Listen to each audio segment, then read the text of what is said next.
Hey, welcome to Let's Talk Nation. I'm your man, Rod Love, and the General Attorney Greg Jackson is sitting in the commander's chair. Once again, it's on. Once again, it's on, brother. Hey, I know what you're doing this weekend, but we gonna do this just because it's protocol. It's protocol. How's the weekend this weekend, man? Hey, man, this was a super. Did I get that right? You got it right. This was a super You weekend. got it right, man. You got it right. How about yours, man? Listen, man, it was a good weekend, man. It was a good weekend. I got a chance. Listen, man, got a chance to get out and do a nice little photo shoot.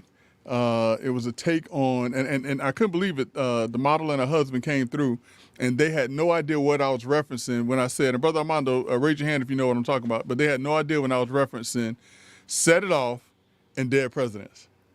No? Had no idea what I was talking about. So I did a photo shoot that was kind of based on that theme. So I'm excited to see what happens with that one, man. So, Well, I'm looking forward to seeing that too. yeah, man. So what about you, man? What'd you get into? Greg, man, you know, I did a little cleaning up. Yeah, I did some, it was time, man, to do some Spring cleaning. Ain't even spring yet. Hey, man, I got stuff that I didn't get rid of doing last spring that I needed. So I did a little bit of that. And, man, I just got ready for Sunday. Yeah, getting ready for the game? Man, got ready Yeah. for the game. And, Yeah. and boy, what a game it was. Nah, well, I ain't gonna say all that. Greg, Ain't gonna say all that. Greg, it was not a blowout. And it kept you in suspense right doggone down to the last. You know what? And we're not going to give it away, but when it got down to like a minute and 46 seconds, and some of my friends were like, yeah, San Fran got this. I said, y'all know what? That's too much doggone time. Yeah, man. I say this, man, and for those who are listening, you're tuned in to two of the most influential voices in Central Florida on Monday night. Brother Love and Greg Jackson, the dynamic duo guaranteed to raise your IQ 10 to 15 points. And Brother Love, we're gonna talk a little bit about sports and politics and all the things in between. But you're right, though, Brother Love. When we talk about the Kansas City Chiefs, the question is, are the Kansas City Chiefs the new Patriots? And is Patrick Mahomes The new Brady? Greg, Think about it. but then if you think about it, you and I, you know how we do. Yeah. We do it based on empirical data. We don't That's get it. into we don't get into the theory aspect. Brother Armando over there hating. He hating. Over there hating. Hey, but if you think about it, and Greg, this would have been a good topic, man. Yeah. For your dad, who is an encyclopedia. Mm-hmm. By the way, for those of you who are listening to the show and you want to chime in, please feel free to. The phone number to call is 352-973-0136. Let me give you that number one more time. 352-973-0136. Greg, man, what? They've been to the Super Bowl the last three? Was it the last 3 out of 4 years or 3 3 out out of of 4 5 years? Yeah. I mean, they've won it. I mean, this is their second consecutive Super Bowl win. Correct. It is the third in the past 4 years, if I recall correctly. They've been there 5 times, if I remember correctly.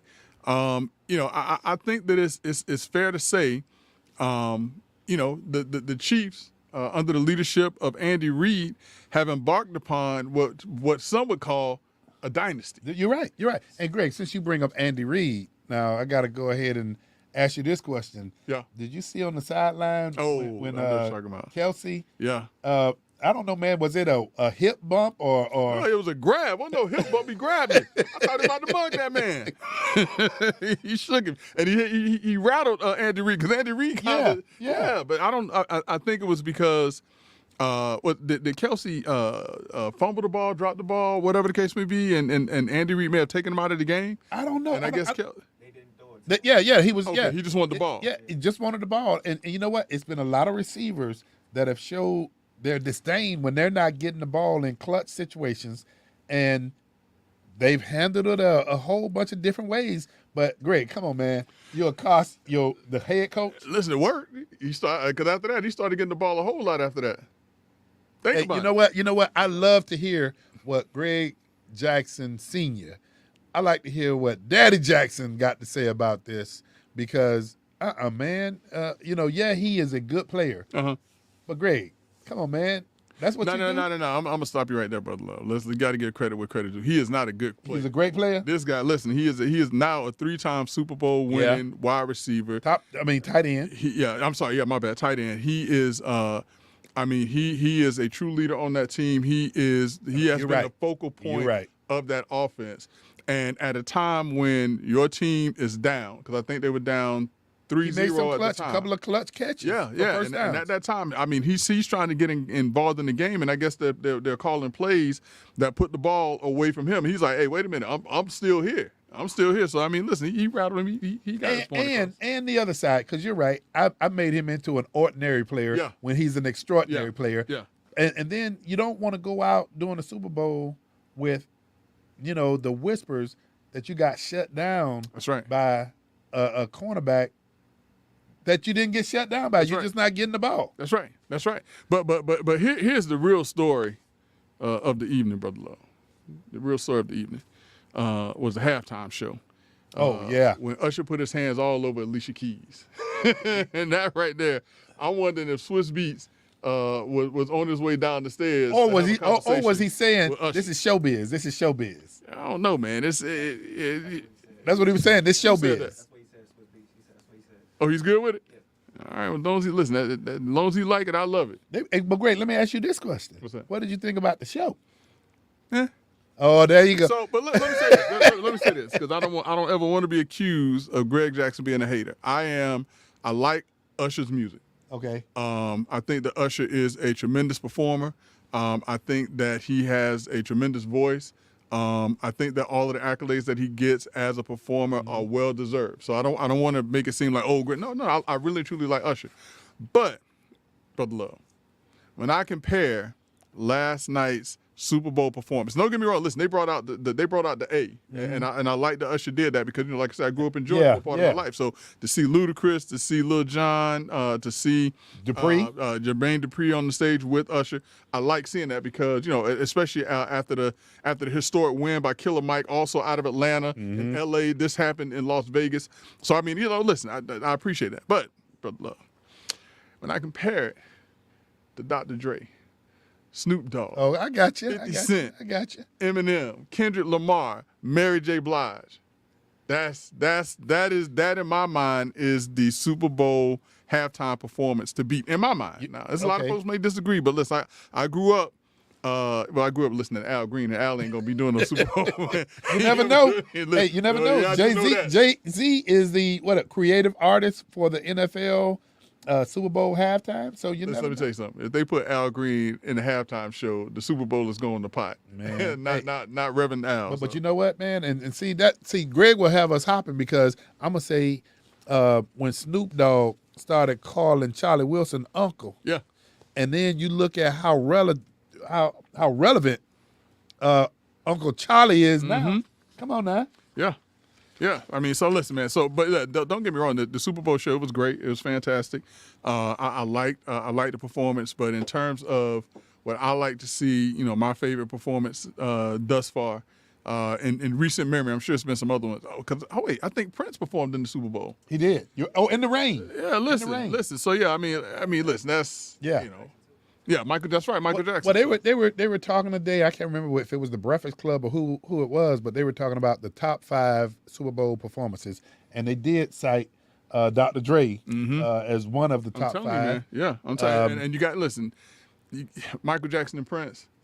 Yeah, you got to put them in there. That show with Justin Timberlake and Janet Jackson, that could have been a top 5 performance. That was the malfunction, the wardrobe right? Malfunction, yeah. That could have been top 5 up in there. And I mean, Britney Spears has been there.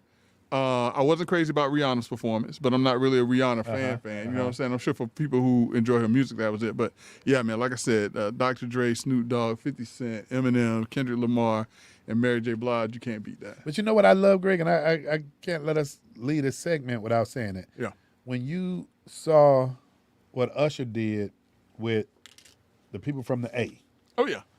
Hey, man, I was sitting back thinking, and for those of you who don't know what we're talking about, Usher made sure that Atlanta was represented with the artists that he came up with, the artists that he's worked with. he just, I mean, it showed me, Greg, man, what if we could do that in other aspects of business? Yeah. Man, work with each other, bring each other up. And I'm not saying give anybody anything and you don't get any participation certificate in business, but because we know that there are people that are in business that are more than competent, man, just think what it would be like if we were able to just kind of continue to, and I hate to use this word loosely, Greg, but help Yeah. one another like that. I mean, listen, you have to support, you have to support the people that support you. Yeah. And, it kind of takes me back to something that Dame Dash said. As much as people down Dame Dash, one of the founders of Rockefeller Records, Jay-Z's former business partner, they've been beefing for about 10 years now, if not more, probably a little bit more than 10 years now. And one of the things that Dame Dash said that I think that a lot of entrepreneurs, if they don't know, they should keep this in mind, is that you should always work to help to help people around you to be successful. Yeah. Because he said, listen, if I can make 10 people millionaires, if anything were to ever happen to me, I can call on them and just ask them for 10% of what they have, and I'll be a millionaire again. And so, I mean, if we're thinking along the mindset of building networks, building relationships so that those around us are immensely successful.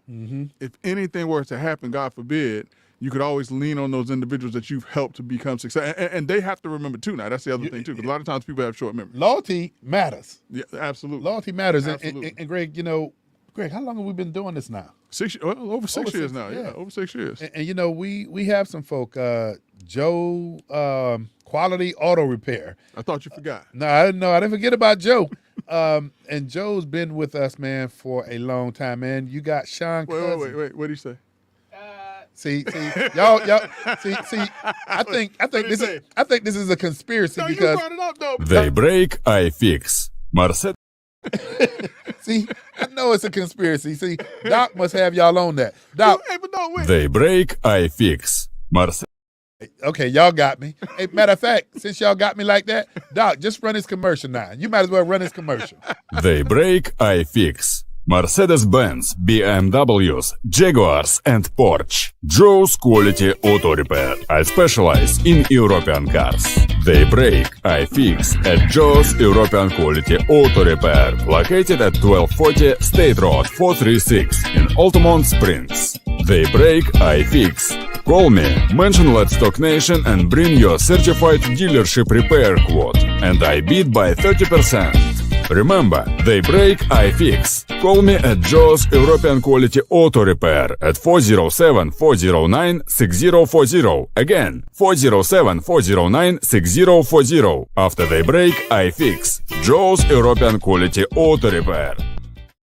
They break, I fix. There Okay, you I got it. I got it out. Like, listen, Joe should be showing some mad love. Man, He what should you show say, some mad man? What you love. say? But yeah, we got Joe Quality Auto Repair. We got Sean Cousins, who is in construction. Marlo Dickens. I mean, Got Alan Damon, the custom clothier, one of the other sponsors of the show. Yeah. who else do we have that's been sticking with us, man?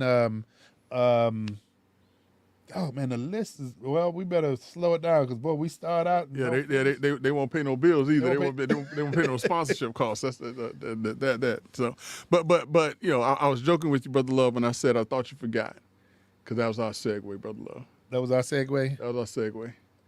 So apparently, Uh-huh.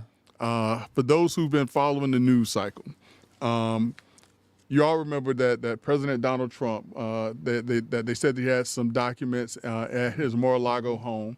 And Donald Trump basically said, we know, hey, well, listen, first and foremost, he didn't pack his own stuff. And that's the other thing. But the documents that were there, they were behind locked doors and things like that. And apparently his lawyers were working with the agency to get the documents back or to determine what was classified and what was not. And so in the midst of all of this, it comes out that former Vice President Pence also has some documents, and former Vice President, now current President Biden had documents in his garage in an open box. And so the DOJ was looking at how, if they were going to prosecute Joe Biden, as they are prosecuting Donald Trump at this time, about the documents found in Mar-a-Lago. And so the special counsel that was appointed by the Department of Justice came out with a damning report, Brother Love. And what the report said, it said that Joe Biden did in fact take documents, and that he had classified documents, and he used those classified documents for his autobiography that he read to an autobiographer. But, Brother Love, they said, or he said, that he would not recommend prosecuting Joe Biden because he would come across as a kind old man with a poor memory. And this drove the White House crazy, and this lit a fire up under the GOP to say, well, wait a minute. If Joe Biden is incompetent to stand trial because he has a poor memory, how is it that he can be running for president of these United States right now? So it brought into question his fitness. His mental fitness. yeah. That's right. And you know, time and time again, there have been reports, you know, across social networks or across media networks about Joe Biden and appearing at different events and not knowing how to get off a stage or getting lost in his words. And there has been a significant and a documented concern by Republicans and Democrats that Joe Biden is of failing mental health.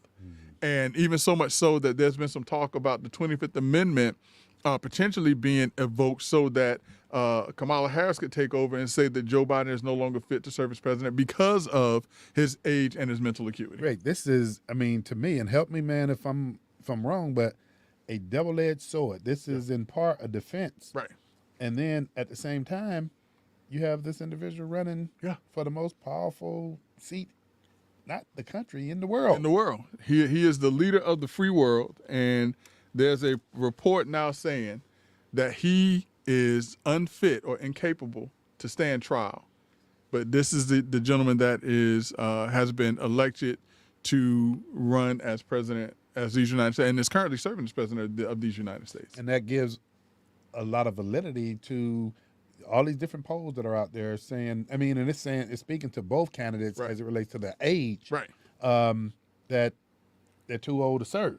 I mean, listen. So you know, the word is that you know Joe Biden mixed up the Egyptian president with the Mexican president, but also in the same regard, Donald Trump mixed up Nancy Pelosi with Nikki Haley. You're right. You're right. And so, I mean, listen, Donald Trump is 77. He's no spring chicken. Joe Biden is 81. He is legitimately an octogenarian. He's 80. He's in his 80s. I have no idea why on the Republican side as well as on the Democrat side, we have two elderly men, because that's what it is, that are running for president and actually leading the respective parties as the leading candidates for president. Great. Let me ask you this, man. I mean, and this is, you're very familiar with this. You have a population or a generation of individuals that have been your dedicated voting block. And customarily, Greg, it's been your 45 to 65. Right. So how do you think that voting block is going to respond to? I mean, I can see your 45 to maybe 55 saying, you know, maybe both of these guys are too old to be there. But then your 55 to 65, they might be, you know, a little biased saying, hey, look, I'm in control of my faculties. They trying to knock elderly or older people. What's your thoughts about that? Because that has been a dedicated voting block for America for decades. I mean, yeah, you're right. You're right. But I mean, even the 45 to 55s, they're still 20 and 30 years younger than the youngest guy that's running for president. And, you know, there's still those questions of, can this person withhold the strain and the stresses of being the leader of the free world? Every president that we've seen that has served 2 terms, when that second term comes around, it looks like they got, man, Age, 20 age, years. age years. Yeah. Age years. I mean, because it is a job that requires their attention. It's a lot of stress that is placed on that individual, those individuals who have served. And yeah, I mean, but you know, even now, people are saying that, you know, I mean, think about it. When the war was kicking off between you know, the Palestinians and Israel, a lot of folks were commenting that Joe Biden was vacationing or in his vacation home on the weekends, as opposed to being there in the Situation Room, making sure that things going on. Also, Lloyd Austin Yeah, I saw that. You know, I mean, he's back in hospital now, but even during that time, Joe Biden, he didn't even think enough of the president, his boss, to call him and say, hey, listen, I'm not going to be able to work because I'm having a surgery done or whatever it is I'm having done. We're going to have to have somebody in my place. And it's things like that that's taking place to where people really and truly are concerned about the direction of this country with these elder individuals in these high profile, high power positions. You're right. And Greg, since you mentioned the secretary, he's the Secretary of Defense, right? That's right. Greg, I mean, when I saw, and I think I just saw this yesterday, maybe, where he's being readmitted into the hospital, and I think basically he had to be transported from his home because it was that serious. Yeah, but at least he told somebody this time. Well, At least this time. But how could you not when, medical emergency staff had to come to your house? But that's what they did the first time. Oh, okay. When they came to get him the first time, and they were like, hey, don't cut on the lights because the person that you're coming to get is a high-profile political figure. So, I mean, this is not his first rodeo. He knows what to tell them to do, and that's what they do. But when you think about that, if you Joe Citizen, you immediately think, I want to be, sympathetic to his healthcare needs, but at the same time, scratching your head when you think about the security of the country. I mean, listen, all bets are off when you have someone who is over the national defense or over the defense of this country. There is no keeping this private. Yeah. I mean, just like with the president of the United States, if he has some mental acuity issues, there is no HIPAA requirement in that. We need to know that the person who is the president of these United States is capable of making the right decision. We need to know that the person that the president has put in place to be over our national defense and keeping this country safe is fit to do the job. And if his health prevents him or her from doing that, we need to know that, and Congress needs to know that so the actions can be taken. Because the last time this happened, Greg, and correct me if I'm wrong, but the last time this happened, it was reported on, multiple networks that we didn't even know if the number 2 was. Well, in she was on position. vacation. Yeah, so that's my point. Yeah, she was on vacation. No one knew, and you cannot listen. This is not Wawa. You know what I'm saying? This is not the 7-Eleven. This is the United States of America, and if a key member of the cabinet is not available to do his or her job, people need to know so that the right pieces or the right people can be put in place so that things don't fall, fall into the abyss. You're right. And so, yeah, I mean, that was absolutely ridiculous. Absolutely ridiculous. And before we get off this, Greg, there's a reason why, individuals such as this are being appointed into those positions because they have the skill sets, they have the competencies, and if they are not in charge, the country needs to know. Absolutely. Or at the very least, his boss needed to know. You're right. You're right. And that's You're right. listen, that's the crazier thing, that the president of the United States, or that the White House, not even the president, but the White House did not know that this guy had gone in for an emergency surgery and was not available to do his job at a key point of a conflict that was taking place in an area that is of high interest and concern to the United States. You're right. You're right. Well, Greg, man, I'm gonna push us to another area, and I think I'm pushing us back closer to the Super Bowl.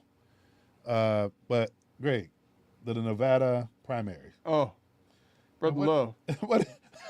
Oh man. Greg, what was it? Oh, Nobody man. or the next? None of these. None of these. None of these. So, for those of you all who keep up with politics or even dance on the periphery of politics, similar to myself and Brother Love, and you follow what's taking place. You know what I'm saying? So when the Iowa caucus took place, we wanted to watch because, you had 3 candidates and we wanted to just kind of see who would pull it off. When you had the other caucuses or the other primaries, we wanted to just kind of see after, Governor DeSantis, step down and endorse President Trump, and it's just Nikki Haley and Trump.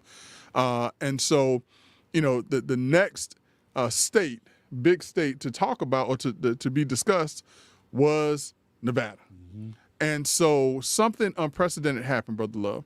Nevada typically has a caucus, and that caucus was actually just held, and Donald Trump won by 99%. All right, so we'll talk a little bit about that in 1 second. But what Nevada decided it was going to do also is that it was going to hold a primary, which it had not done a primary. And Nevada had decided that Donald Trump was not going to be on the Nevada primary ballot.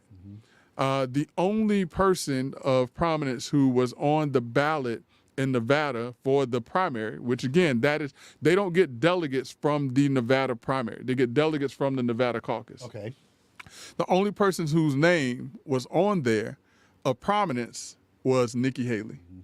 And the voters of Nevada spoke out emphatically against the campaign of Nikki Haley, because as opposed to Nikki Haley winning by a landslide as the most prominent name on the list of candidates, she finished behind none of these candidates' option. And that was an option that you had to vote on if you lived in Nevada. Yeah, yeah. Now compare that to the Nevada caucus, which took place, I want to say it recently took place, but Trump won 99 or approximately 99% of the votes in the Nevada caucus, which that's what would put him in play for the delegates, or for the delegates for the convention for the GOP.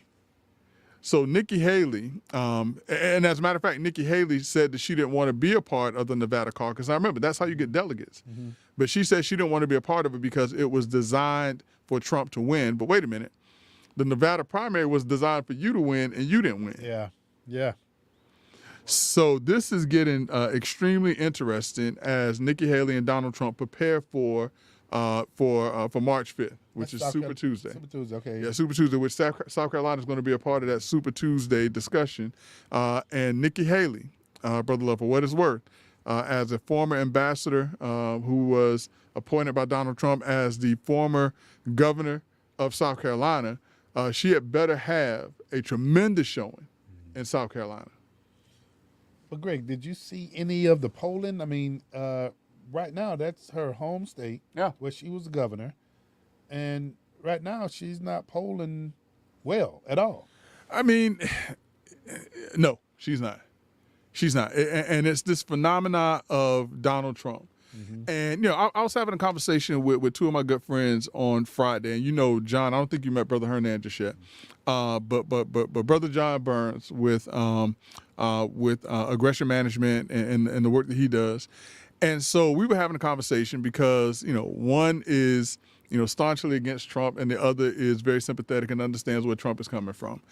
And so the conversation came around, Trump doesn't do things and he alienates people and he talks about people and even people in his own party, go against him. But most certainly it's difficult for him to work with, Democrats or other people on the other side of the aisle.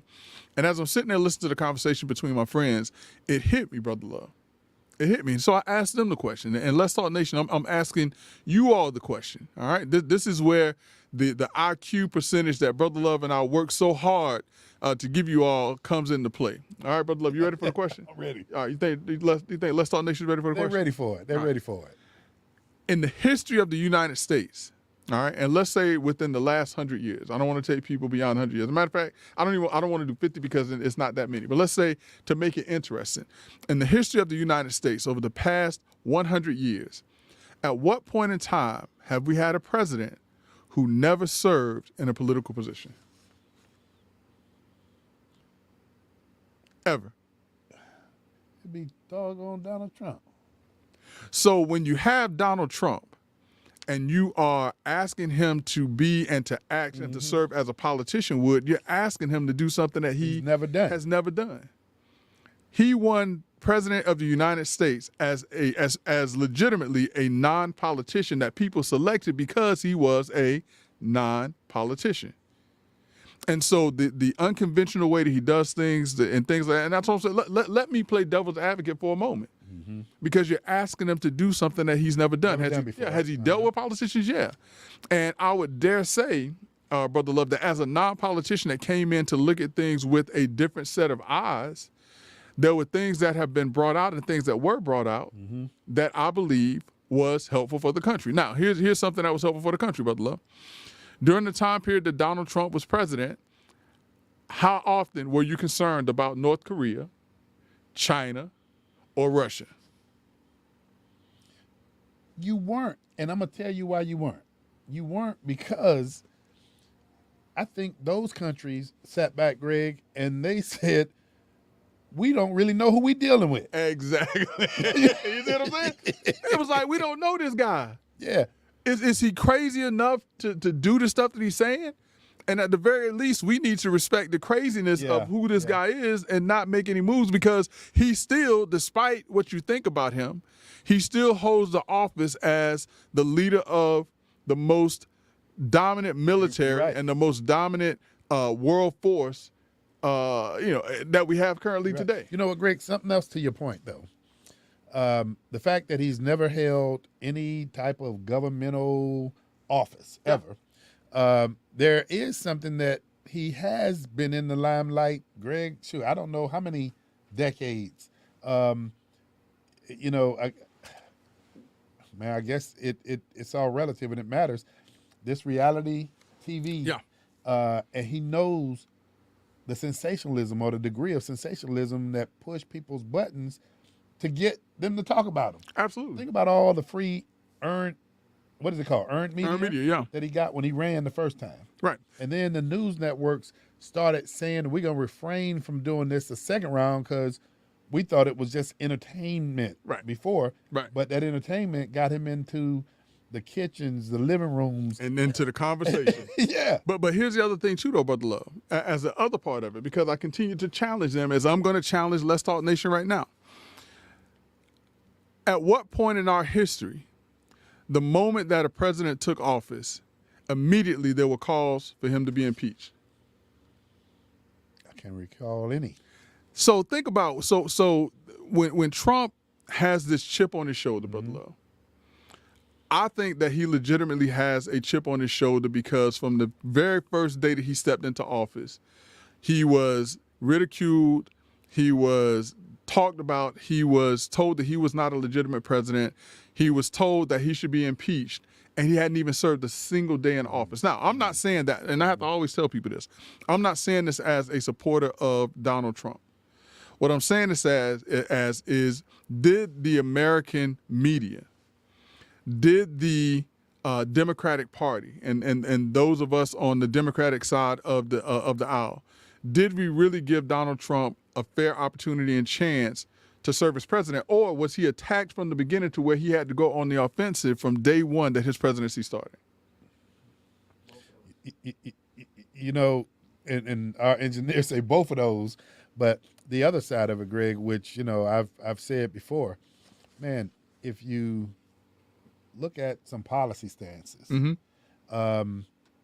we see celebrities now, and I'm not saying celebrities know what they're talking about.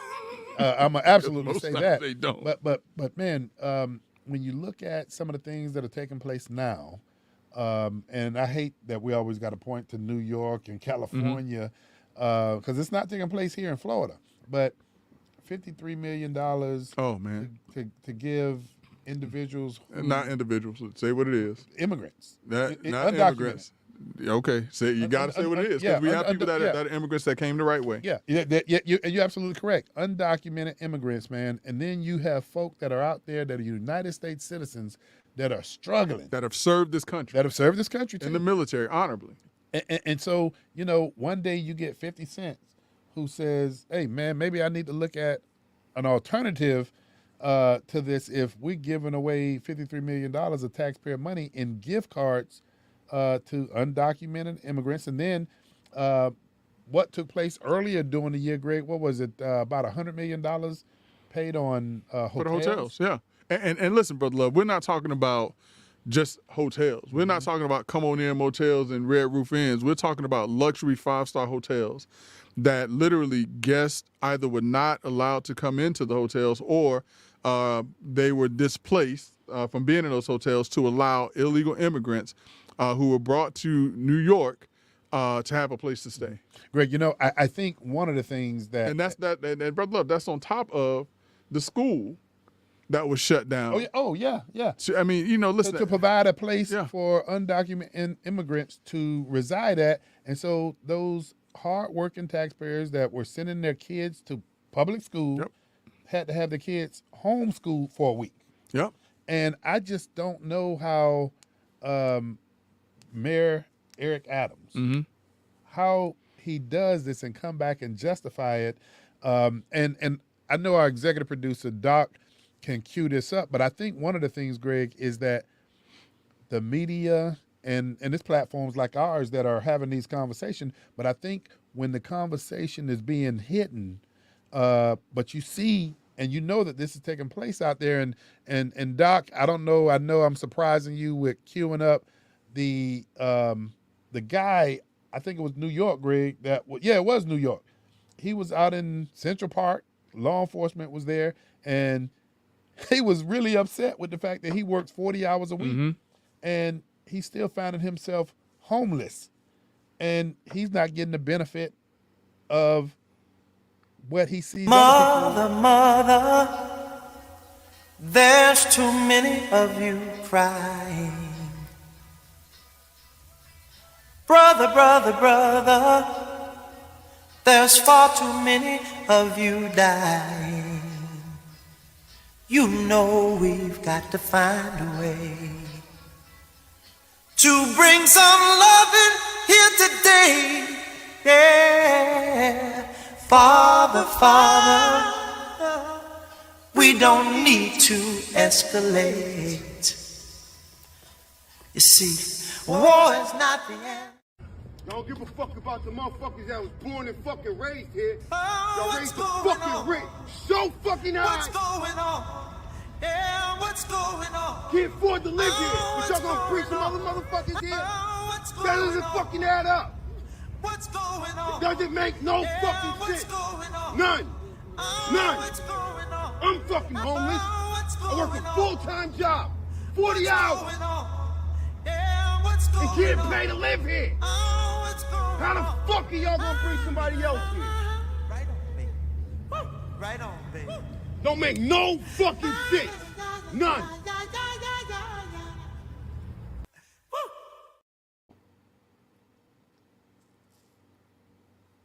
Hey, General, I got to ask you, man. Yeah. You know, and we apologize to our audience in advance if some of the language offended you. We want to apologize. But, General, when you hear an individual talking about how high the rent costs are, it's being well reported that grocery bills are on the increase while the quantity, and I know you've seen this, manufacturers are shrinking the amount you're getting, but leaving the price the same. Yeah. All of this at the same time, we're hearing about the help that's going out, and it's not helping people that are United States citizens. You know, but look, I'm gonna tell you, man. I am ashamed and embarrassed to say that today, for the first time, I really looked to see what grocery prices are. Because normally I don't grocery shop. She does grocery shopping, and so I was talking to my to my paralegal today, and I don't know how we got on the conversation, but she was talking about bread costs some amount, and I was like, I think she said like $6. I said, there's nowhere in the world Bread costs $6. bread costs Yeah, $6. yeah. I said that is not true. And so she's like, no, and milk costs about the same thing too. And I was like, there's no truth to that. Until I went to my Instacart app and I pulled up Publix. And you saw it And I yourself. saw that there was bread for $5 and some change, unless it was a keto bread, which was $9.32. I saw the eggs, and she said that the egg prices are starting to come down. The egg prices were like $4 something a dozen, unless it was range free or cage free or whatever they call it. That was like $12 for a dozen. And then I saw milk, Brother Love, which absolutely baffled me because a gallon of milk was $5.29, but half a gallon was $4.20. And I'm thinking, well, wait a minute. If it's half the amount of the gallon, it should be half the price, but it wasn't. Prices, and this is what I don't understand. When we as Democrats, when we ignore the obvious, and when we say, hey, times aren't that bad, or prices aren't that bad. Prices right now are that bad, Brother Love. And the fact that there's certain places that are literally shutting down and shutting their doors now because of the increase in violence in areas where they are looking to defund police, where police were abandoned by, I don't want to say Democrat, but I'm going to say liberal policymakers and liberal politicians in their area. and that has led to an increase in crime in those areas. When you have, after school programs that are being shut down and taken away, and when you have African American communities and non-African American communities, because I don't want to make this a black and white thing, but you have underserved communities, no matter the race, that don't have the funds coming through to put programs in place for the youth in those areas. But then you see places like California, places like New York, places like Washington, places like Chicago, where they are freely giving their taxpayers money for individuals who aren't even citizens of this country. You know what? This is a good conversation. This is Yeah. a good conversation, Greg, because, when you look at college tuition and you look at how you have certain legislatures that have made college tuition for undocumented immigrants where getting scholarships, but also getting what they call an in-state tuition costs. And Greg, it's being said more times than not now that Americans get loans and everybody else get benevolence. Yeah, I mean, how does that figure, man? it don't. Doc, what you got, man? Man, y'all crump me up. I wasn't gonna pop in, but I want to show you this. Yeah. I'm gonna share this. Can you see that on the screen? Doc, why you pulling that up, man? You weren't lying when you said you lost some weight, man. Oh yeah. You saw that picture you put out? Oh, yeah. So Doc earlier, man, Man, spoke that. man, Yeah. you did good, brother. You did real good. Doc showing out. Thank you. Yeah, that was 300 pounds, man. Man. Hey, Doc, you showing me some ginger snaps? You see the price on them? $6 and some change. I remember those things were $1.50, man.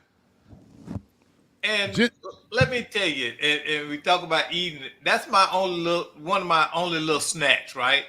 And I go in Walmart the other day, and that was the price that greeted me, and I could not believe it. I literally could not believe it. It's not even a pound of cookies, and it's almost $7. Yeah.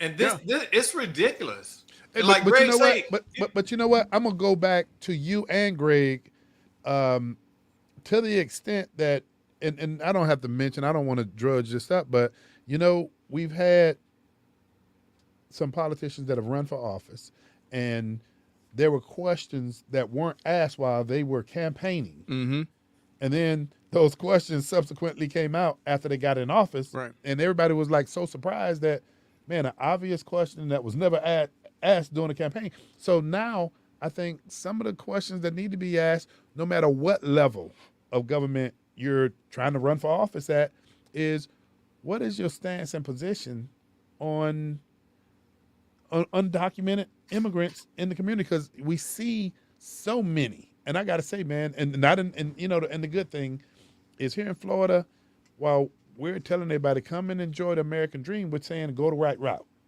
But here's the problem with that. And Doc, I don't know how you feel about this, but here's the issue with asking that question, and in particular in the black community. In the black community, we so often take on the challenges and the issues of other folks until we ignore our own issues. And so, if you were to go into the black community and say, hey, what is your stance on illegal immigration? They're going to say, oh, you should let everybody in, or you should let people in. I mean, until it starts to hurt. But we're told as African Americans that other people's issues are more important than our issues, and we were starting to believe that. Whether it was LGBTQ issues, whether it was immigration issues, whether it was you name the other issues, every other issue was put in front of us, and we accepted that was more important than what was taking place in our community.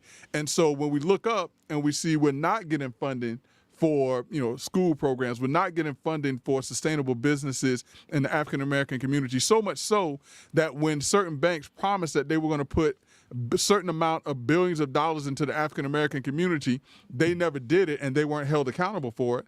And Byron Allen, who we talked about last week, when he went and he was like, well, wait a minute, McDonald's or somebody said that they were going to start doing more advertising on these networks, and they didn't do it, and his case gets kicked out. We're being promised things as an African American community that we're not getting, and other issues and causes are replacing what our issues and causes are, to where we're being left further and further behind until it looks like we're begging for stuff. You're right. You're absolutely right, Greg. And Greg, I'm glad you brought up Byron Allen. That's our fault. Yeah. And Doc, before you go there, Byron Allen and Greg, and Doc has had this conversation with us before when we talk about those folk that we stand on their shoulders and how they did things and sacrifice, knowing they wouldn't get the benefit of it. Right. But Byron Allen just lost a $100 million lawsuit against McDonald's. And he's pledged to file an appeal on this thing. But then they put the, what is it, Greg? They put the attorney fees on his company to pay. And Byron Allen, come on, man, he got deep pockets. Yeah. But he's doing something, Greg, that may not even benefit him. Right. And he's doing it for the future. But then going a little step further, man, when you talk about, and Doc just alluded to this, and a lot of this, when you talk about, Greg, we taking on other people's issues versus staying focused on our own, man, I can't express enough, man, how it is our damn fault. We got leaders out there, but, man, we just, for whatever reason, and I'm saying this to be critical, to hope that this might be critical enough to help us mobilize. But, Greg, we got to learn how to circle the doggone wagons, man, and stick. Let's go in that room and say, this is what we're agreeing upon. Nobody break ranks. But we're doing that to ourselves in the same sense that the nation is doing that to itself with Donald Trump and Joe Biden. We are relying on old, washed out politicians and black leaders to give us something new, and they can't.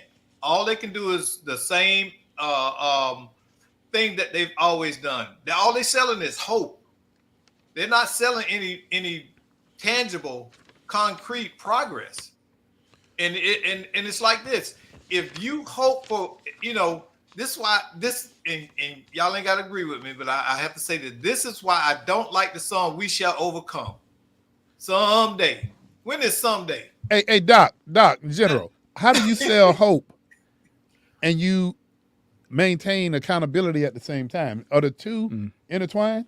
That can't be. No, not at all. It can't be. There's no such thing as selling hope. You're either going to do something or you're not. Okay, hope is a dream. Okay, dreams is a state of unconsciousness, not aware. So if you have a dream about something, there's no conscious action on that part. So we're dreaming. See, we're waiting on people to fix us when we're not even investing in fixing ourselves. Why should white people invest in our community and we don't? You lead through example. I'm just being real. And nobody wants to have this deep, necessary conversation of enlightenment with our people. We continue to be victims. And we're willing to have it. Yeah, but Doc, here's a question here, and Brother Love, here's a question here.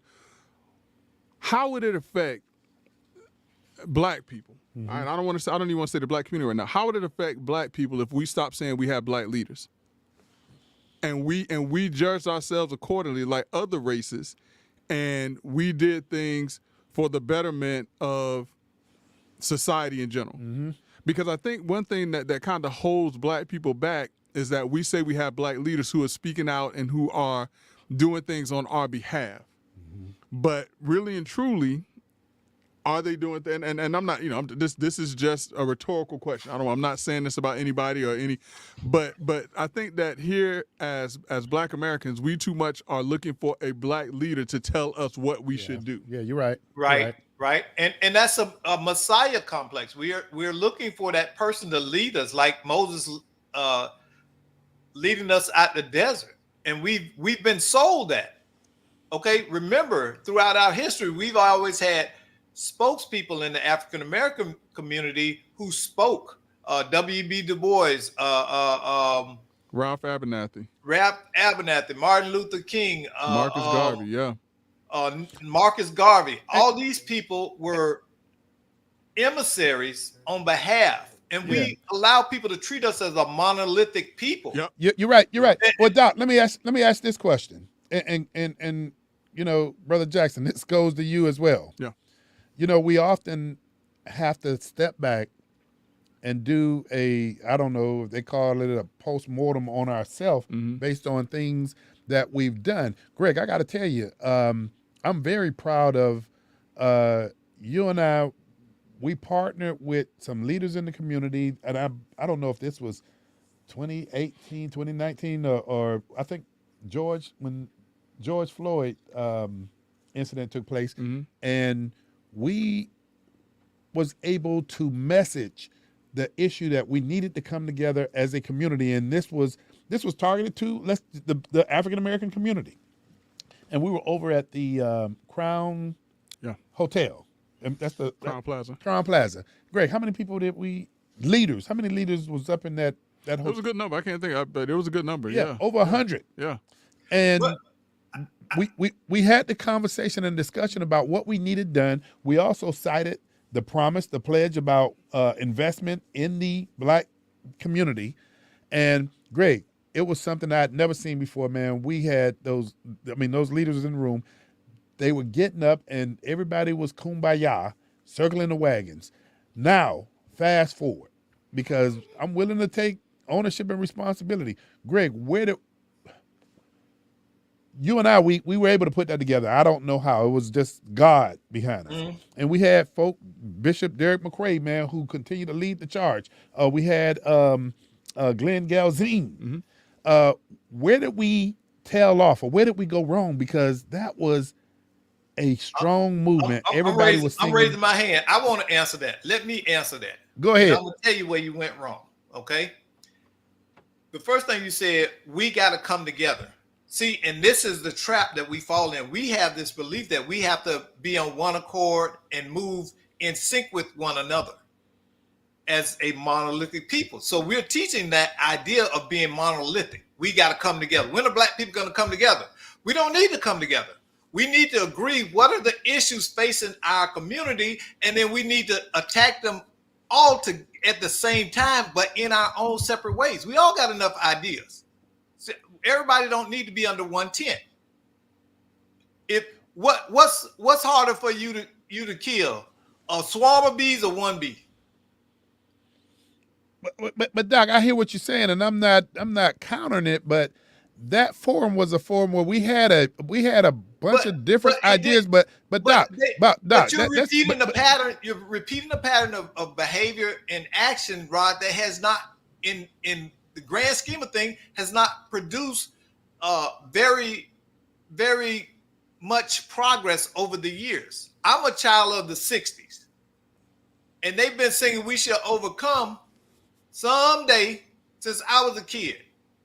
And many of the circumstances of poverty, underserved community issues, they are still the same as when I was a child. And Doc, I agree with you. We're not a monolithic thinking people, but here's something that I'm gonna put on the table for you again. Okay. And that is, man, we got a litany of issues that need to be addressed. And when we come out of the gate, everybody running in so many different directions, we get nothing accomplished. So why don't we try something different and focus on just one doggone thing to get done? Well, we don't need to come together see, and I disagree, because we need to identify what it's called triage. What's the biggest problem we face in our community? It depends on where you are in the community. Correct. Exactly. for some people But it's I'm crime. saying each Yeah, some people it's segment, crime, each some people, segment yeah. of our community, though, can do its own triage and identify. And then we agree, okay, we got a high level of, let's just say, single parent household. What can we do to shore that up and strengthen the family units? What kind of organizations are out there? And then we start to refer people in situations that match that criteria to organizations who address that issue. We don't need to all work on that issue at the same time. It's like a specialist. A general surgeon doesn't do what a specialist does.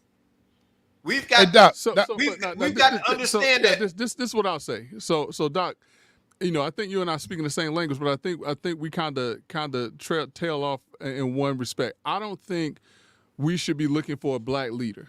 That's what I think. I don't think we should be relying on saying that, hey, there's a Black person or a Black, but I think that we most certainly should be strategizing.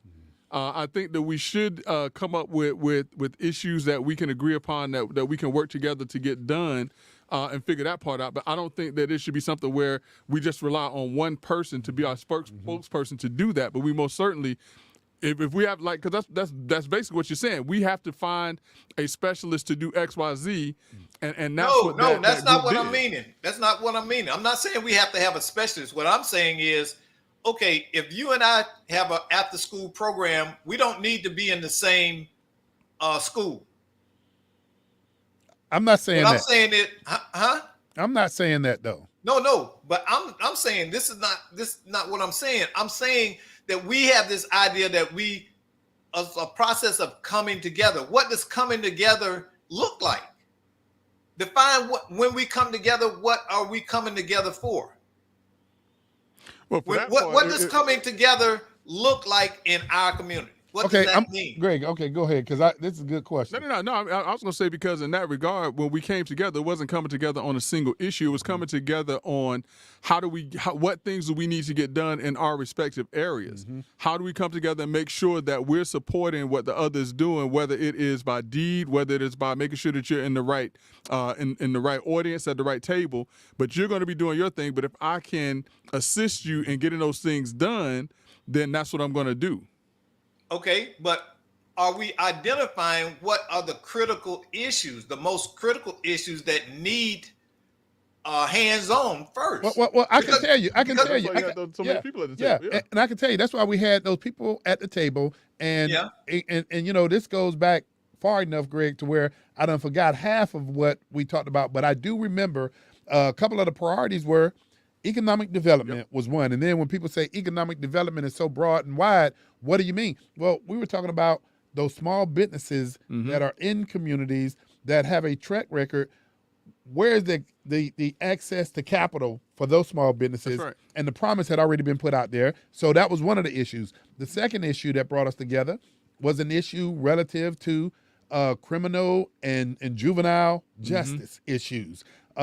What can we do when we see that there's a disproportionate percentage of black males and females that are going into the deep end of the system for the same offenses as the white counterparts? Right. Those are the conversations that we were having. And, you know, to put it very succinctly, man, we had the value of a Dr. Nelson who goes around the country and develop community action plans that's not developed by somebody like me and Greg coming into the community. It's developed by those stakeholders and those government stakeholders, and it's now- not developed for one or the other. It's developed for the community. Right. Remember, I was there. I was riding with you guys. Yeah. Okay, and I know the focus of the impact that the conversations were having, but when it came time for executing, how many people supported y'all? I remember I still got film of the meeting with the city of Apopka that you guys spearheaded. Y'all spent all that money on putting together that report and everything about issues, and the community didn't show up. I remember some yeah, other yeah. issues Hey, but where you guys, again, you spent your money, okay?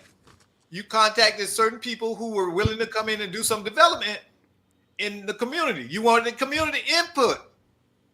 And didn't get What it. happened? They didn't And show you up. know what? And you're right. I mean, we got the input, but we didn't get the execution. Yeah. And something Right. else, Greg, that you mentioned, and Doc, you mentioned that you're absolutely correct. No, we're not looking for a black savior because, as a matter of fact, Mayor Brian Nelson is one of the main individuals that said, hey, guys, we got to do something to impact this community positively.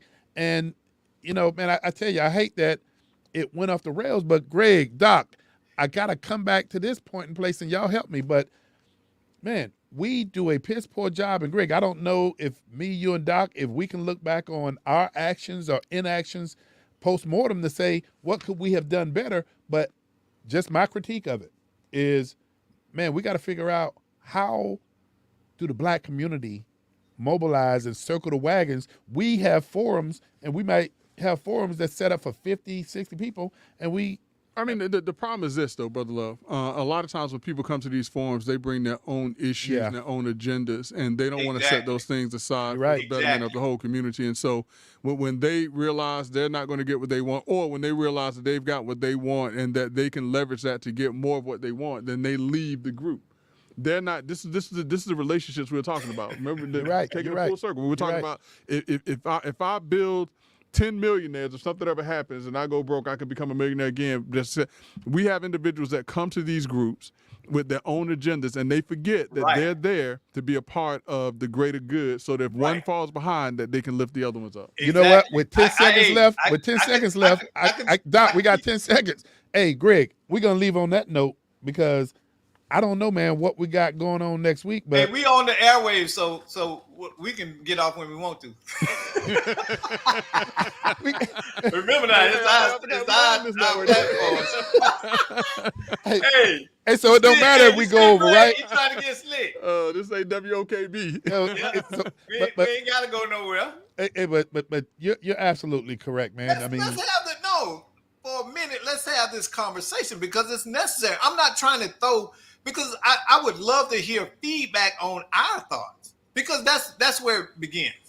Honestly, hey, let me give this phone number out because man, we got some folk that watch this, man, and I don't know why they getting shot tonight, Greg. But the phone number to dial is 352-973-0136.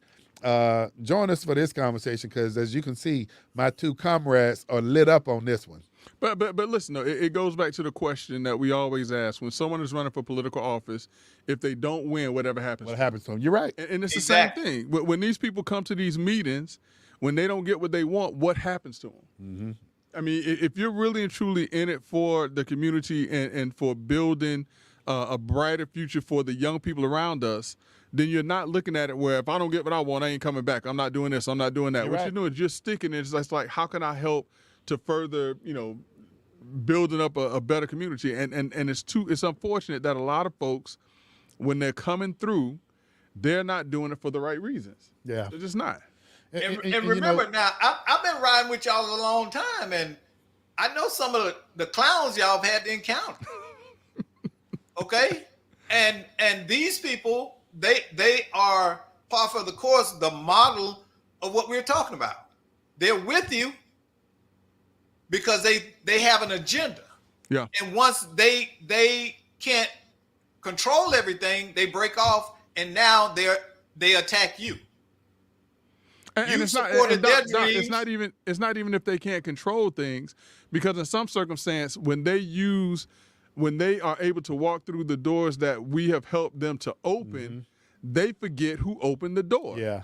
And Exactly. they'll do things that not only do they forget who opened the door, but they'll close the door on us. Yeah, you're right. And You're right. far too often, that's the dynamic that unfolds in those situations. Everybody's what they say. Too many chiefs and not enough Indians. Yeah. So if we know the dynamic, Right. how do we strategize to work around that dynamic or go through that dynamic? Oh, the people that are like that, they've shown us who they are. Yeah. They've shown us who they are. But the other thing too is that, and we always say this, and big ups to Brother Armando, man, because one of the things we've always said is that when we try to be mentors to people, we may be great mentors, but we have terrible mentees. Mm-hmm. And being a good mentee means that you come around, that you stick, that you're there, through the good, through the bad, through the ups and the downs. And I'll tell you, man, Brother Armando, no matter what the season is, He's there. He's always there. And that's the type of person that you want to mentor, that you want to see improve and do things in life. And Brother Armando, y'all don't see it, but at the end of virtually every show, he'll be like, hey, y'all, I got this. Or what do y'all think about this? And he seeks our counsel, and we give it to him, and he listens. And whether or not he does what we say or he internalizes it to make a decision that's right for him, and that's what a lot of people don't do. You're right. You're right. They're not good mentees, and what they want us to give them all of the answers without the work to go with what we're telling them. Right. And, Greg, Right. it's taken us some time. And Greg, at first when you were saying how some of these mentors want to control the environment and not necessarily be a mentor, Yeah. we've starting to see. Brother Armando, but then one of your frat brothers, man, who has stayed in touch with me, man, and he's showing that he wants to learn. And CJ Battles, young Brother guy. Battles. Yeah, Brother Battles. Man, that cat, man, he reads a lot, and he sends me the articles, man, that he's reading, and he's looking at what we're doing. And you can tell that brother's picking up on what's taking place. Mm-hmm. Darius Glenn, another young brother. So it's coming around slowly. I mean, you got, brothers like Julian. Yeah. You got brothers like Sam Reddick. Mm-hmm. Sam, we don't necessarily have to talk to Sam every day, but he reach up, he'll pick up the phone. Hey guys, I got this going on. You're right. I mean, and that's, and we allow them to grow in the pace that they want to and need to grow in. Mm-hmm. I talk a little bit about mutiny and what happened to Julius Caesar. Mm-hmm. And I talk about it from the perspective of it used to be a time, and Greg, I know you grew up in that era as well, where our elders would teach young people behind them. And Doc, you mentioned it. Your terminology is building a bench. Yeah. But it used to be a point in time to where our elders would teach us how to navigate, whether you're in politics, business, whatever it is. But then we saw this shift to where a lot of the elders, not only were they not teaching, but they were sitting in these positions forever, not giving any hope to these young people who were sitting back, learning the trade. And that's where I talk about mutiny and the Julius Caesar ending. Greg, you familiar with how Julius Caesar ended, right? With the senators? Oh, yeah, Et tu, Brute? Yeah. Oh, yeah. Greg, elaborate on, because see, I want to make a point here. Elaborate. All the senators had to sword him. Mm-hmm. And even when they assassinated Julius Caesar, because they say, hey, this guy's getting too powerful. This guy is a dictator. Even when the first 7 or so senators drew their sword and killed them, all the senators in the hall had to do the same thing because each of them had to be a part of the conspiracy. Had to do their part. And so I talk about the Julius Caesar ending, but then I also talk about mutiny on the bow. If you have these young people and they're sitting back and they finally realize that you're not going to help develop them, you're not going to pass the torch, you're going to eventually have mutiny. You're going to eventually have the Julius Caesar. And I'm going to tell you one little example of modern day mutiny. Mm-hmm. The United States Congresswoman, what's her name? Was it Shirley something? She was running for the mayor of Houston. Oh, yeah. And her aides, she had 2 male aides, and all of a sudden this recording of how she would belittle them, curse them out, call them all kind of names, big, fat, this, that, and the other, while she was running for the mayor's office. Mm-hmm. And the recording came out 2 weeks before the race to show how ugly she was. Yep. And hey, that's mutiny. Yeah. That's Julius Caesar. And it couldn't have come from anywhere else other than inside. Yep. But what is it so toxic about those type of leaders? And we have some. I mean, some of the stuff I've heard people say behind the scenes is just ridiculous. The way that they treat people and believe that they have a right to.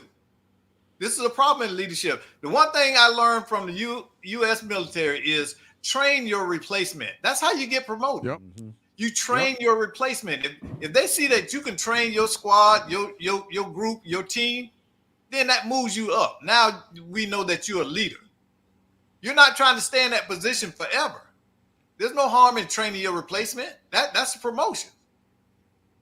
And we have to develop a system, because we've never really had a system for leadership, because we don't have the foundational family unit as so many traditions. That's our biggest problem too. We don't have a traditional base of power to come from. So we the Chinese have reverence for their family. Yep.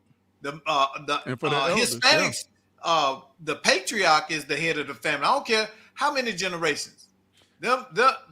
Those young people go to their grandfather, their great grandfather, get permission. So there's a hierarchy and an order. Hey, Doc, man, reference what was stated on the sit down, the show with Miss Anderson and Mr. Eddie Battle.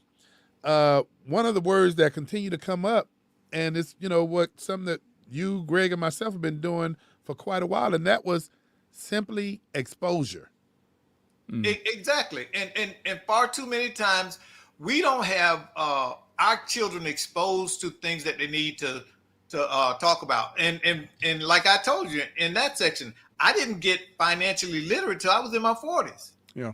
Because again, I had not been exposed to the fact that money was a tool, that I needed to have a understanding about finances in order to build wealth and to live better. So you can have money coming in and all of that, but if you don't know how to save money, if you don't know how to make that money work for you, you're always going to be broke. You And know- it was interesting that they said that they had an accountant come to them, Greg, and the accountant was bad with money. How'd that happen? How'd that Yeah. happen? And see, we think because you know math that you're good with money, and that's not necessarily the truth, because everybody doesn't have the sensibility of a discipline. You ever had somebody say, "You smart about this? How you don't know this? You real smart. How you don't know this?" Well, I can't know everything. You You know, get what I'm saying? and I hate to take us off Yeah. script, but since we talking about all this stuff, and we all know how Cat Williams broke the internet a couple of weeks ago, but I was just, And Monique just did it last week too. so, oh yeah, because she went on. Oh Shannon yeah, Sharp, right? y'all you have got to see those interviews. If you haven't seen them, Yeah. they are a lesson. Hey, but was Monique interview as good as Cat's? No, I mean, no, because remember, she's following him now. Okay. Yeah. And so, I mean, but she has some very valid points that she made, based on the historical perspective of what she's been through. And the fact that someone like Tiffany Haddish was talking about her relationship with her husband, and the fact that when she was being underpaid by Netflix and fought that there were African Americans that came and rallied against her for saying, y'all are not paying me enough. They were telling her that you should be happy with whatever they're giving you, where you have a Amy Schumer or a Melissa McCarthy who's making millions of dollars. They wanted to give her $500,000, and to them they were like, oh, you should have just taken the money. And now you have Taraji Henson who's whining and crying Yeah. about not getting paid enough. Where were you when Monique was saying the same thing about Netflix? Brother Armando, what you got? I'm sorry. No, I was gonna say, you don't think it was Kanye that started this? What about pay? With this whole I'm thinking on that one. going on, like, basically just going off. Like, about What did he say? issues that- I mean, Armando's asking whether or not Kanye had any role in yeah, this. and Armando, I got to treat you like I treat. I got to treat you like I treat my two brothers here now. I got to think that through. But the first thing I would say was, man, there's never been any revelations that Kanye was underpaid. Well, all of the situations in the Adidas situation, from my understanding, I think he actually defeated that situation already. It seems For, like for, they're for, for trying those to of do you this who with can't men. hear because Mondo's not mic'd up, is he's saying that Kanye, what was it, Mondo, that He defeated that. he defeated Adidas? The Adidas situation, because Adidas is in the point of trying to do business with him again. Oh, okay. So it's seeming like the unfair treatment, not unfair pay, but unfair treatment was what the issue is. Okay, and see both of those. I mean, those things, Armando, and I get what you're saying, but unfair treatment versus being underpaid. Taraji is talking about being underpaid. Monique is talking about being underpaid, and you see, and so I'm looking at that, Mondo, and I'm sitting back and I'm thinking about Taraji. I mean, when you go back and look at this with making the movie of Color Purple, yeah. and she talks about how she went to Oprah about the catering service that they didn't And like. Oprah was a producer of that film. Correct. She was the producer. Warner Brothers was the production company. Oprah was one of the producers, and Oprah got the bag. Now let's acknowledge it. She can call the network's studios and have things change, which Taraji came back and acknowledged when she complained about the food. They came and upped the catering game. When they gave all the artists rental cars, she thought that they should be chauffeured around. They came back and got chauffeurs. So I mean, come on, man. You got to open up your mouth and you got to fight for what you want. And if you're not getting what you want, you got to take a stand at some point in I time. wonder who our management is, because usually that's in their rider. Yeah. And that's been the big question. You can't point the finger at the agency and the producers, because that should be in your rider. Greg, you've been on that side of the business before. The rider includes what? What?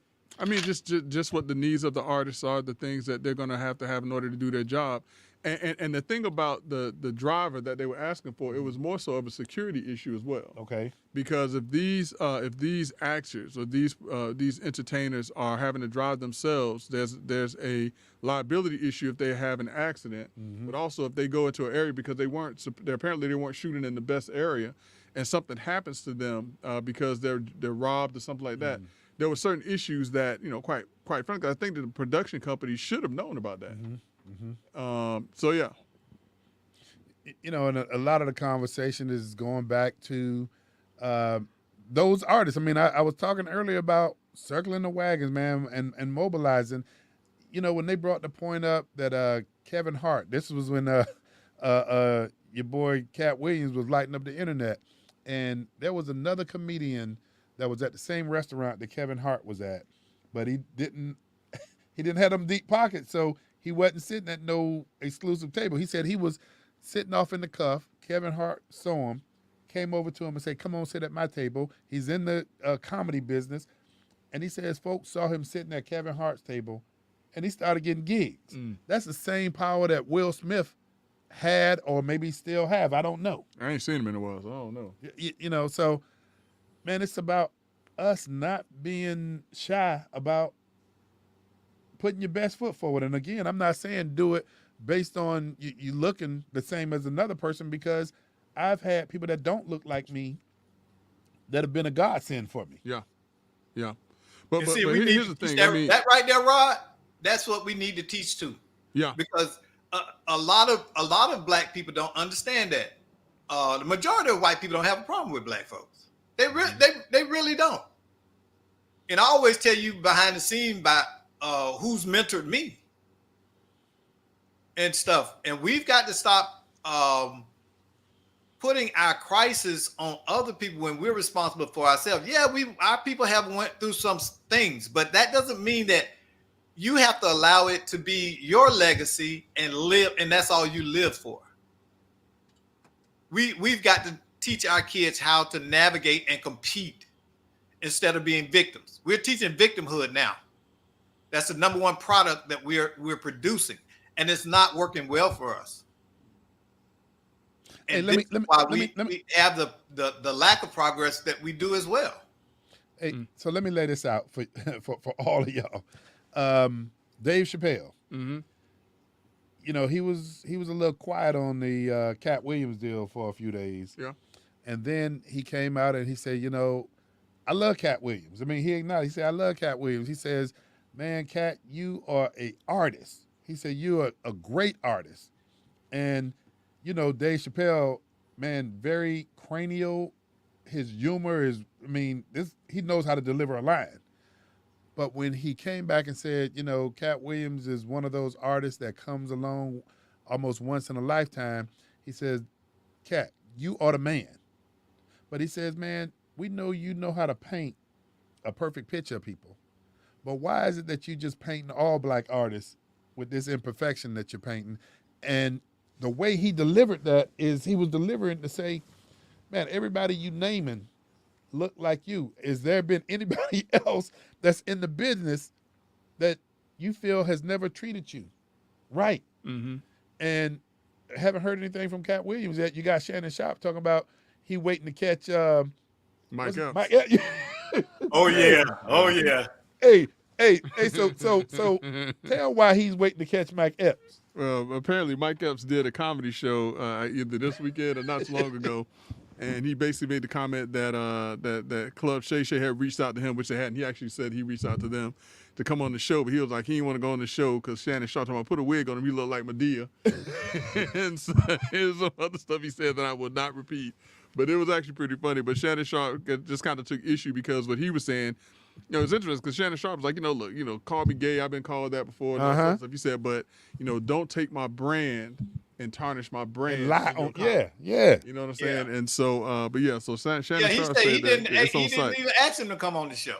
Huh? And he said he didn't ask him to come on the show, and he's got the The DMs, but Mike Epps in his response, he basically said, look, I reached out to him. Man. So he did say that. Hey, and then you had this moderator that said to Mike Epps, he said, man, if I was you, I'd get on the phone right now with Shannon Sharp and fix that up, because he said Shannon Sharp is talking about when he see you, he gonna have a conversation. And then on the show, and I had to catch it, Mondo, because I still know what some of the slang stuff is, but Shannon Sharp say, man, Mike Epps, motherfucker. Yeah. Hey, and I said, he said it a few times. Yeah. But let's do this though. And Brother Armando, thanks for shooting this over to me. I'm going to give Shannon Sharp a lot of credit for something though. Uh-huh. Remember, Shannon Sharp was beefing with John Morant and his teammates, and he was at the game. This is when he was on the show with Skip I remember, Bayless, and yeah. he basically came out and he was like, I look, remember. I was wrong. I think tempers got heated. If I'd done something, I apologize. Shannon Sharp is the type stand-up of guy, person that if something takes it to the next level, he has no problem with saying, wait a minute, let's take a step back and let's see how we can better handle this. Now that's Shannon Sharp. Yeah. So what Brother And Armando has passed on to us, and thank you, Brother Armando, for that's what you do.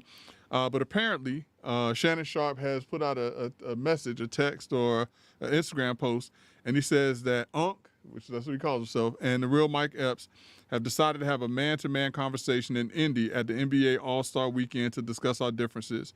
We both realize the situation should have been handled differently. I apologize to friends, loved ones, and my fans. Club Shay Shay. See, that's That's Yeah. how you handle it. Yeah. Big ups. Yeah, that's big ups to Shannon Sharp. yeah. Big ups to Mike Epps, because they're right. This could have turned into something, a real live beef. you're right. It that could was have turned into unnecessary. a Chris Rock and Will Smith moment. And Will Smith. Yeah. So Yeah, you're right. But that is, man, that quality we are not seeing as prevalent as we need to see. because a lot of times in our community, when we get mad, we stay mad. Yep. And when you get mad and you stay mad, that prevents an opportunity to do greater things. Yeah. And I think that's where a lot of problems that we have in our community comes from. I mean, it's people right now that are upset with you and I for stuff that happened, 5 years ago. And some of it isn't even stuff that we did. It's a Correct. misconception on their part. No, people mad You with know? y'all about imaginary stuff. Well, yeah, it was imaginary. But- and Greg and Doc, on that note, when you have situations like that, because it's great that Shannon and Mike Epps reached out to each other. We don't know how it happened, but you also have situations where you have intermediaries yeah. that step in and referee, Yeah. if you would. Yeah. So, I mean, I just think we need both. Yeah. Yeah. And listen, they did it publicly and they're resolving it publicly. Yeah. And I think that is a trait that, a lot of folks need to have. But here's the thing, though, just kind of taking this thing back full circle, because we asked the question of kind of, why is it in our community that, we're unable to get a lot of things done. I'm going to say probably the first thing that we need to do, Brother Love, Dr. Polite, Brother Armando, is the black community needs to realize that we don't have to vote Democrat. We should not be the race of the Democrats. And once Democrats realize, or they take us serious about the fact that if you don't address our issues, you don't get our vote, I think that's when the black community will have more power. I think that's when we'll have more resources coming into the African American community, and that's why I think that you'll see real change. But just so long as the Democratic Party thinks or knows that they get 95% of the African American vote, just so long as the Republicans act and think that they only get 5% of the black vote, we're not going to get any. You're right. Greg, It that's on goes point. both ways. That's really Yeah. on point. Greg, before you leave that, and Doc, this extends to you, Mondo. You're a young guy. I value your contribution as well. Greg, what you just said is directly on point. So now my question is, before we wind down, how do we mobilize to have that conversation? How do we mobilize a room or the players that need to be in the room. How do we do that? I mean, I don't even begin to remember how did we do the Crown Plaza deal, because we started calling people that we knew, and next thing we knew, it was off and rolling. Over 100 leaders in that room. How do we get there, Greg? How do we get there again? We know that blueprint has already been developed. How do we reignite that? Man, you got to start the conversation. Well, I think a strategy is, once again, you've already set a blueprint in the first event, that Plaza meeting. Go back to that, and this time have a list of problems, identifiable problems, and everybody gets to be a think tank, just like the crime the crime thing, Rod, that you sat on. You get what I'm saying? Yeah. Y'all came out of there with some real actionable things that were able to be implemented. And you're seeing, it wasn't a quick fix. You started addressing those issues, and now they're starting to pay off. And it's got to be the same mentality. Go in there with let's say a survey. Here are some issues. In the order of 1 to 10, rank them. That allows you to identify where the majority think the problems are. Then have a forum to address that. Okay, this is the order that most of you think, number one issue is crime. Okay, number 2 issue is education. The majority of you voted those in. Get that, because data is gonna, y'all know data is gonna tell the tale. I mean, we see what FEC does. FEC is a bad company, and to have that information and that data that's measurable and tangible, you can point to where the impact is taking place. And we don't have that when it comes to Black issues. We just kind of generalize in many ways. Hey, Doc, and you're right on point. One of the things, though, I got to put out here, and I'm learning from some other folk, is that what they say, Greg, a closed mouth don't get fed. And Greg and I, when we took this on, 2018, we took on something that we anticipated we were going to do for 3 months. When we looked at the task force, it turned out to be 7 or 8 months of intense labor, working with the community, but it also had a monetary value that government didn't fund, and this was something that we did because we were passionate about it. I don't know where other folk find the ability for resources, Greg. But man, when you think about what needs to be done, and I understand why, unfortunately, Greg, the communities that we're talking about, it doesn't get done because you don't see the resources that are there. And then if resources do pop up, and I'm speaking of government resources, now it's a controlled environment where nobody trusts what's going to come out of this because it's been kind of rehearsed and orchestrated. Right. And Doc, you I'm with you, man, but boy, this stuff is tedious. It's exhausting. Yeah. Financially as well as physically. Yeah.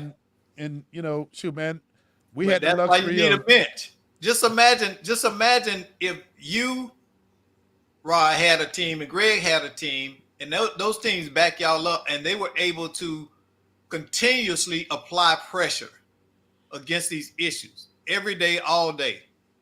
They will get resolved. But we have a cycle in our community. We get mad, we get loud, and then we disappear. Yeah, we have time. moments. We have moments, not movements. We don't anymore. keep pressure on. You looking at, we mad now that the immigrants are getting all our tax money. But when it comes time for us to show up in numbers to vote our interests, to voice our issues, we don't do it.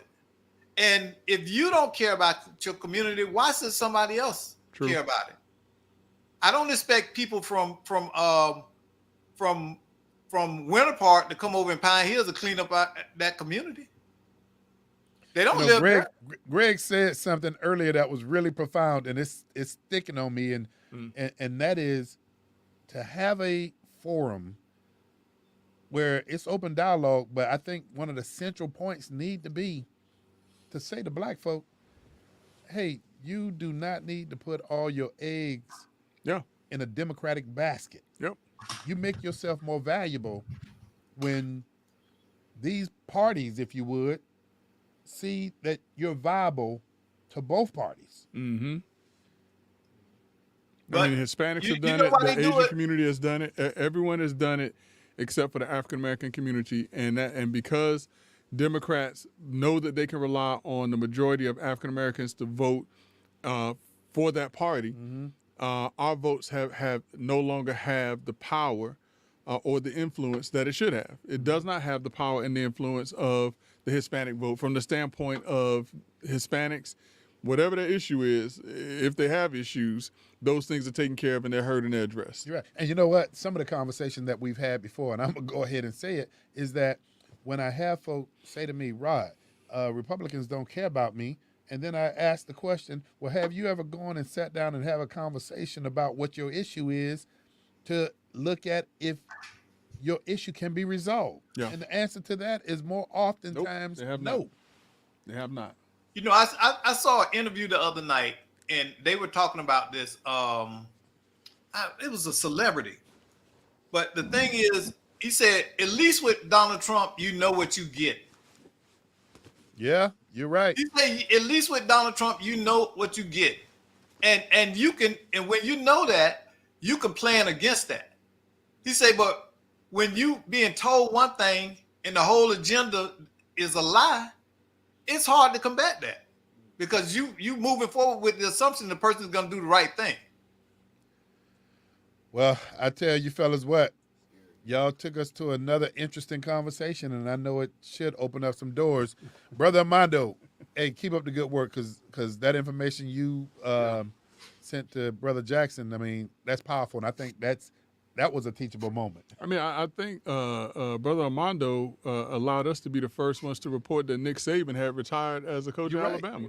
You're right. Yeah, I mean, and I started hearing it on the news cycles 2 days after we had it. Yeah, you're right. Yeah. Hey, we got our researcher in the studio, research and engineer. Hey, Doc Polite, brother, we appreciate you, man. And, man, I tell you, you losing that weight, brother. I know Armando didn't see it, did he? Nah. Armando, did you see it? I saw it. Yeah, he said he saw it.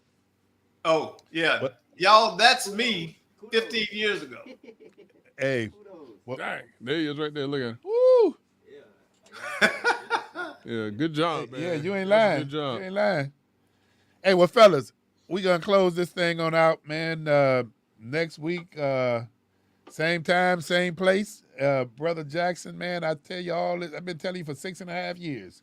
You do not have to go home. But you got to get out of here. Hey, until next week on Let's Talk Nation, hey, we look forward to seeing you, hearing from you, and all the above. Take care. Have a good week.